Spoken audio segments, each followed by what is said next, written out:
Des barracudas qui vous infligent des morsures mortelles jusqu'aux anguilles électriques capables de tuer un cheval sur le coup, voici les créatures marines qu'il vaut mieux ne jamais croiser. Partons directement en vacances. Imaginez que vous venez de décider de vous accorder un voyage dans une île des Bahamas, au nord de la mer des Caraïbes. Vous avez l'âme d'un aventurier et vous rêviez depuis longtemps de faire de la plongée dans cette partie de l'océan, afin d'admirer de près les récifs coralliens. Vous voilà sur le point d'exaucer votre vœu.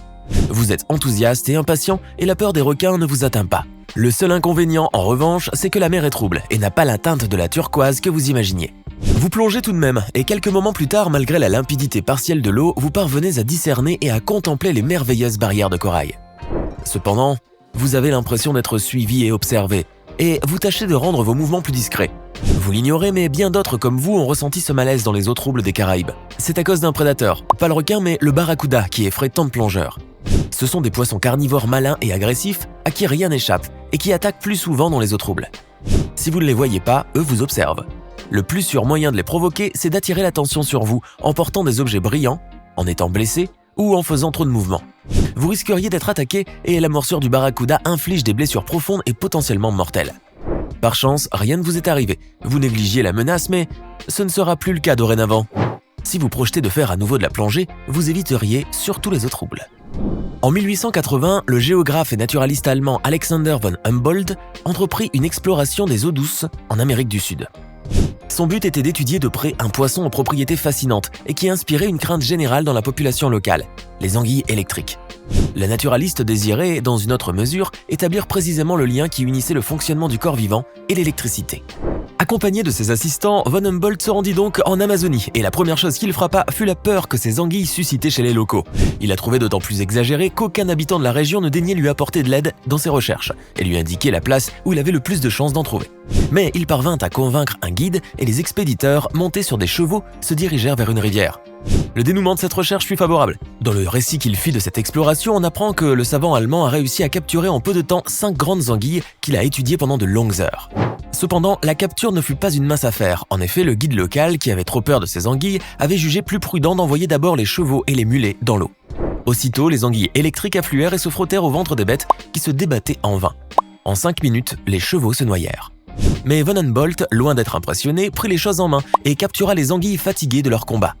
Il raconta plus tard que, lui et son équipe, les étudièrent si longtemps qu'ils eurent des crampes et des nausées. Mais cette étude était précieuse. Le savant allemand savait qu'il favoriserait par là les progrès de la médecine. Aujourd'hui, les anguilles électriques sont un cas d'étude idéal pour mieux comprendre la neurotransmission. Le vampire des abysses. Ce n'est pas un surnom, mais la traduction littérale du nom scientifique. Similaire au calmar et au pieuvre, ce poisson a cependant des particularités physionomiques effrayantes. Mais rassurez-vous, il n'y a aucune chance que vous le croisiez, car il vit dans ce qu'on appelle la zone mésopélagique de l'océan, c'est-à-dire à une profondeur où ne percent plus les rayons du soleil et où par conséquent la photosynthèse devient impossible. Vivant à une profondeur qui peut dépasser les 900 mètres, seuls les robots sous-marins peuvent l'approcher. Et cette vie obscure n'est pas pour déplaire à notre petit poisson monstrueux.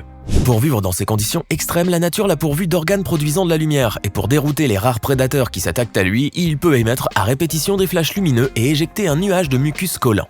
Mais en général, il arrive à semer les prédateurs sans recourir à ses moyens de défense qui consomment de l'énergie. Chose précieuse à cette profondeur où la nourriture est presque introuvable. Mais le bon côté des choses, c'est qu'à la profondeur où il vit, il ne peut pas être harcelé par la curiosité intempestive des chercheurs. Quand il est capturé et soumis à des expériences artificielles, il ne dévoile pas grand-chose de ses mystères aux savants. Son aspect monstrueux est la cause du nom qui lui a été donné. Mais dans les faits, c'est une petite injustice car ce poisson n'est pas réputé pour sa dangerosité.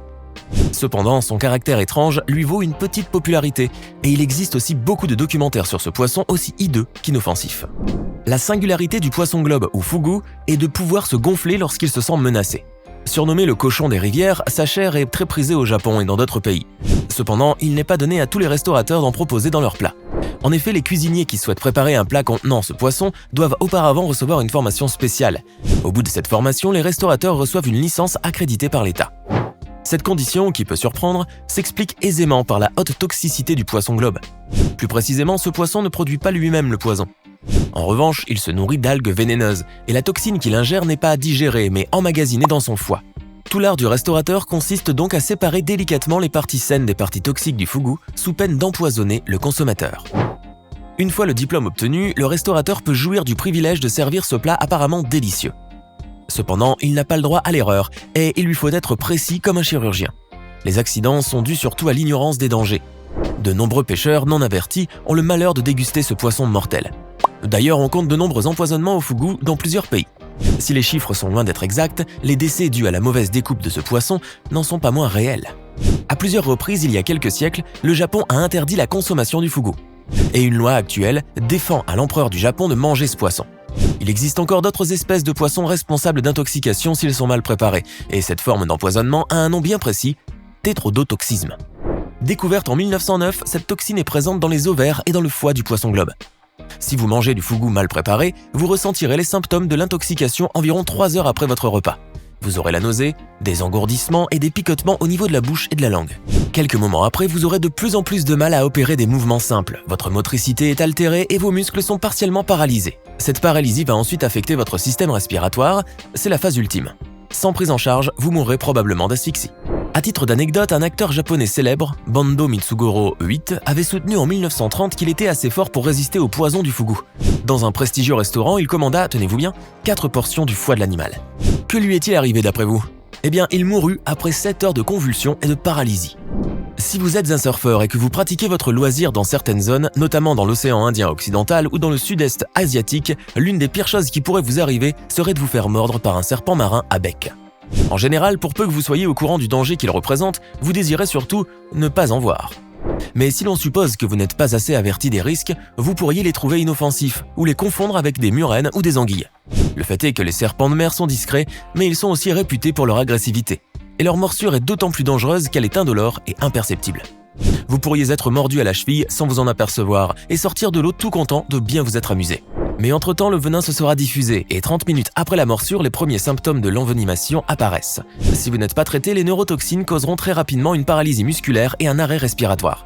Heureusement, il existe des traitements efficaces et les cas de morsure fatale sont très rares. Tant mieux pour vous, mais la prochaine fois, vous ne prendrez pas des risques inconsidérés.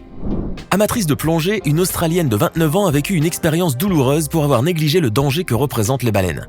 Au large de la côte ouest de l'Australie se trouve le récif corallien de Ningaloo, véritable paradis sous-marin. La jeune Australienne voulait voir de plus près ce spectacle qui offrait une diversité de vie multicolore et fabuleuse. Mais son plaisir dépassa son attente. En effet, le charme de sa randonnée subaquatique fut redoublé par la présence, non loin d'elle, de 2 baleines à bosse. Vous imaginez bien qu'elle était tout à fait comblée jusqu'au moment de l'accident qui a fait l'objet de plusieurs articles et enquêtes. Vous le savez déjà, mais nager avec des baleines comporte beaucoup de risques. Elles peuvent vous transmettre des maladies comme la brucellose, qui affecterait votre système reproducteur. Elles peuvent aussi ressentir du stress à cause de votre intrusion dans leur habitat et devenir agressives, surtout si vous les touchez.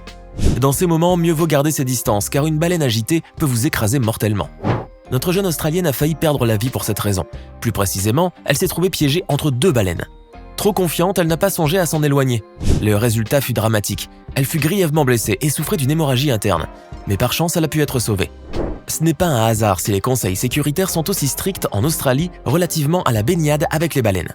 Il est recommandé de garder une distance de 15 mètres entre le nageur et l'animal. L'Australienne n'a manifestement pas tenu compte de cette consigne.